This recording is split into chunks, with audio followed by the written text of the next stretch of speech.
Dave Smith sits down with Nick Fuentes and they discuss the nuances of the Israel-Palestine question. This will be interesting. Here we go. You know, it's just like you see it. I mean, I know because you talk about it, like the low IQ slop shit, where it's just kind of like, dude, this is okay, I know forever you weren't allowed to touch that button, and so you're touching the button because you weren't allowed to. But a stupid point is like, you're allowed to touch it now, dude. Yes, and it's just not that impressive. It's kind of like a silly argument. Although I will admit it's quite funny at times. Well, yeah, I mean, the edgelording, even for me, has lost its appeal. It just seems passé because 10 years ago, you couldn't say that stuff, and that's what made it provocative. Yeah. And now you can't say it. So, and also, it's been done for 10 years. So, internet edgelord, oh, you've never met someone like me before. It's like, we've all seen that. But I would say that here's how I would characterize the issue, because I hear that a lot, that the Zionists and the anti-Semites are sort of in the self-reinforcing loop. And I would say that how I would characterize the problem is that, you know, in some sense, the Jews are rational. The neocons are rational, because what they're saying is there's kind of two answers to the Jewish question from the Jews, which is we need to return to the land, because only when we have another Jewish kingdom will we have sovereignty and be able to protect ourselves. There's another answer to the Jewish question, which is if we push liberal universalism, everyone will tolerate us. If we push religious tolerance and racial tolerance, right, then people will see us as themselves or the greatest among the nations. These are two strategies, and they're both rational, because after by the way, there was anti-Semitism in Nazi Germany. Maybe that's I got the call to say that, but it's true. You know, I think the way things are. is that a controversial thing? For Might be. I don't know. Not even the Holocaust, just anti-Semitism. Yeah. They weren't so fond of him. That's for sure. Yeah. So I bring this up because one thing about Fuentes that I think a lot of people need to remember, and I do not agree with all that much of what he stands for. I agree with things specifically pertaining to certain issues. But the thing you have to remember about this guy is that you've got millions upon millions of angry, hurting, and desperate people in this country, especially a lot of desperate young men. And they're raging, and they see this kid as their outlet.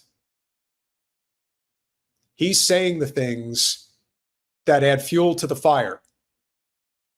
And with Charlie no longer here,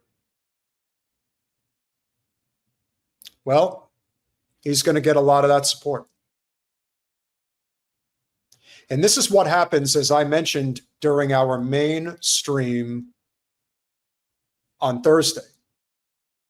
If you do not have voices of consequence with large platforms that are on the populist left that can combat Nick, you're in trouble, because they're all going to go to him.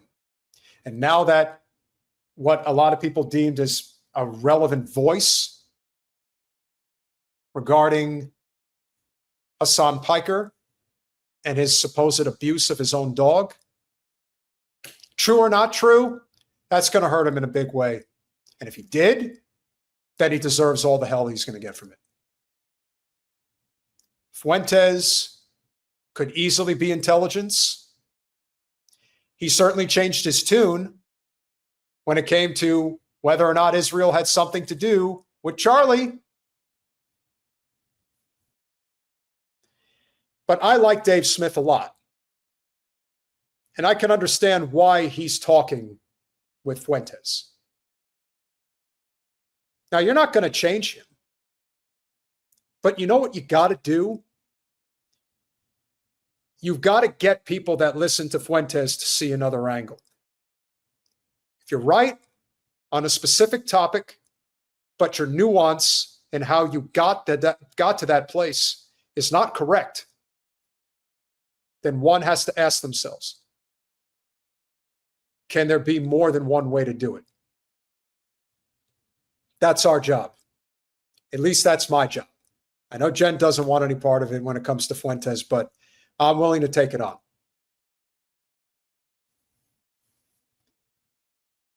You cannot justify the disentanglement of this relationship between Israel and the United States and think that the solution is white nationalism.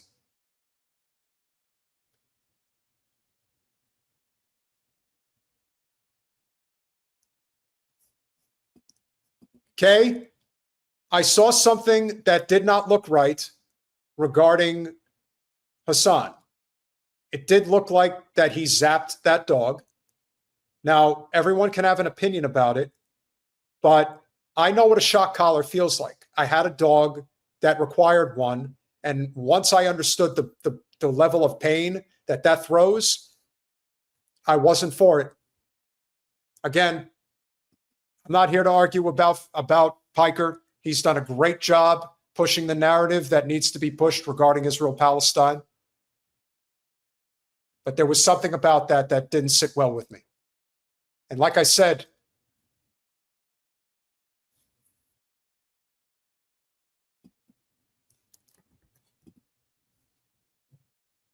we're the United States of America. We are not a white Christian nation, no matter how much somebody wants it to be. There is nothing wrong with being proud to be white. There is nothing wrong with being proud to be a white Christian or one or the other or both. But the Judeo-Christian, Zionist, nationalism, all that shit, you can believe whatever you want to believe, but that's not our country, and it's never going to be. So you can prophesize if that's how you want it, if that's how you see it. This is a class war, and the sooner you realize that that's what separates us all, education, healthcare, economic opportunity, the air you breathe, the water you drink, all of it, it's all connected. And if you think that the way to deal with this is to just say, well, if we're more like a white nationalist or white Christian nation, that'll solve the problem. No, it's not it. It's never going to be the answer. We can all have our beliefs, but we cannot push those beliefs on other people. We are all entitled to our own life, liberty, and pursuit of happiness. That's the American way. But it's like in Germany, but also in Russia, but also in America. There are quotas in the universities. Emerging from that time, it is, like we say, the world's made up of races. They have these interests. It's in the Jewish interest to do these things. So Soros takes up the cause of the Open Society Foundation. And open society is based on this philosophical premise, I think from Bertrand Russell, which says we have tolerance and openness and egalitarianism. And the Likud party, or, the Haganah, the security element in Israel, they work to get power. And they say that to make the world safe for the Jews, we need Israel. To make Israel safe, we need control over everything west of the river. To do that, we need to destroy all our enemies in the region. Like, there is a rational chain of law. When they say Israel has a right to exist, they mean we can't exist if we're staring down the barrel of 10 countries that hate us. There's a logic there. And the only logic is that this all started as a result of the Zionist state that was created in 1948. That is the only reason that any of this came about. And I would think that that's something that Fuentes would say. Why do the 10 countries that surround Israel hate them so very, very much? It's pretty obvious why they hate them. They hate them because they don't belong there and they're committing genocide, and it was never theirs to begin with.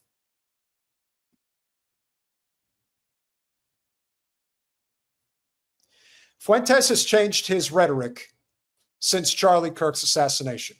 Maybe not completely, but on the state of Israel, he's definitely shifted, if anybody's been paying attention. It's clear. I would say that in some sense, that's a legitimate way to think. It's a legitimate interest. But I distinguish myself as a white person, as someone from Christendom, as an American.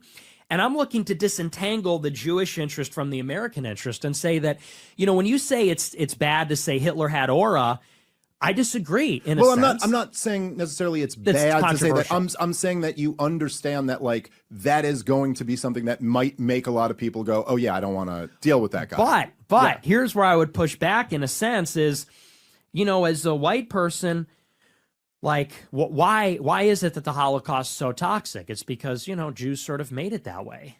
Like, we don't look at the Holodomor the same way. We don't look at China. And all these arguments. I think that's a totally legitimate argument. It's something I've been saying for years, too. I think that the idea that Jews have a monopoly on World War II is like insane.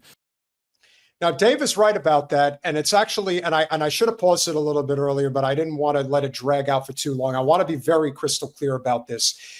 Yes, if there is one thing that we have to be, no one here should ever dispute exactly whatever the number actually was in terms of how many Jews were mass murdered during World War II.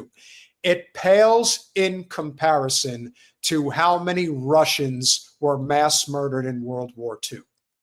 It pales in comparison to how many Chinese were mass murdered during Mao Zedong's takeover just a few years later in 1950. But that doesn't get talked about here in the States the way that it should. And as I've often pointed out, World War II was won in Europe by the Russians, by the Soviet Union. We, the United States, won the war in North Africa and the Pacific. That we did do. But we did not defeat the Nazis. The Red Army did. And that's a rewriting of history that people don't want to talk about. In fact, most would argue that World War II was lost by the Axis powers when they couldn't reach Moscow in the winter of 42. That it was just a question of when, not if, to get pushed back. But again, another story for another day. But Fuentes is correct in that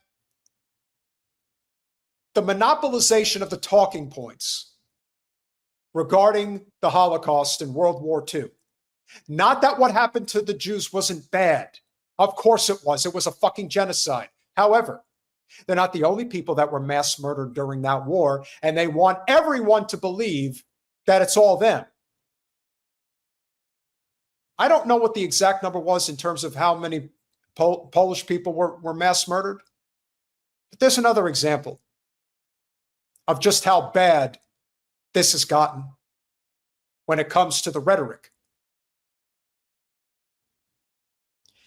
That is what the Zionists, not the Jews, the Zionists have relied on for generations. They have cultivated this narrative forever. And if you go back and you watch so many of the films in particular that were made during World War II or about World War II, it was always centered in many ways through a Jewish lens. And that's not good. So there's a reason why the resentment grew so strong. We have to understand where people we disagree with are coming from. We are too divided of a nation not to have these conversations. I'm not saying that I'm going to change Nick Fuentes, because I'm not. But can I potentially show his millions of followers that there is another way? That it's not all black and white? It isn't. The easy thing is to say it's the Jews. The right way to say it is that it's the Zionist Jews. That number in Israel is real. The number in the States is a lot different. And it is a class war, and that is why the wealthy elite Jews in the United States are Zionist, proud of it, and do not care how much anti-Jewish hatred fervor comes as a result of their behavior. They do it because it's good for business. That's it. And Right. or that anybody should, you know, like prioritize past Jewish suffering over other sufferings. I mean, like, yeah, it's a horrible thing happened, you know, but so Well, wait, so, can I just yeah, finish I'm real so, quick? sure, go ahead. So, you know, when I say Hitler had aura, I'm trying to basically set a new paradigm where, you know, it's like as Americans and moreover as white people, it's like that doesn't have the same impact on us emotionally. It not necessarily. We only feel like that way because of movies, because of museums, because of propagandizing. And, you know, so when I look at like Larry Fink, Bill Ackman, David and Larry Ellison, I look at them as part of a corporate entity. Like they're not individuals that happen to be Jewish. They are the Jews. They're organized. They work together. And as an American, I basically want to take power from them and give it back to Americans. And that necessarily is going to make them weaker and more vulnerable as a community. And, you know, so when they say that's anti-Semitic, it's like, of course, everything that's taking power from them to give it to us is going to inherently like bolster the narrative that they're becoming more vulnerable. But it's a necessary part of getting power. And he's right. And what he should be pointing out, which is what we should all be pointing out, he just named 4 specific Zionist billionaires. Do you really think that the average Jewish person in this country can identify in any way with Larry Summers, Larry Fink, Jamie Dimon, Mark Zuckerberg, George Soros, Larry Ellison? No, they can't. But those very wealthy, powerful Zionist Jews, they want people to hate them because he gives reason, or they are given the reason to continue to perpetuate the Zionist state and continue to push the genocide. We must parse the difference. If we don't, we're letting them continue to win. We can't have that. We are better than this, guys. Do not allow the simple explanation to win over because it's easy to just say it's the Jews, that's the reason. And as was pointed out in the chat, the Christian Zionists, that's a great way of putting it, Josephine. I would go with that. And the Christian Zionists have the numbers. The Jewish Zionists have the money. The Christian Zionists have the flock. And that is the unholy alliance. That's where the relationship comes together. And Charlie Kirk in particular, with the flock he controlled of the Christian Zionists, was starting to pull away from that. And they could not accept that. This is what they've all been working for, but they know that their time is limited in terms of their power structure. It's not going to last. It can't last. It's too obvious at this point that they're going to lose. And it is our job to make sure that they lose. And it is our job to make sure that individuals like Nick Fuentes do not control the narrative across the board, especially with the youth.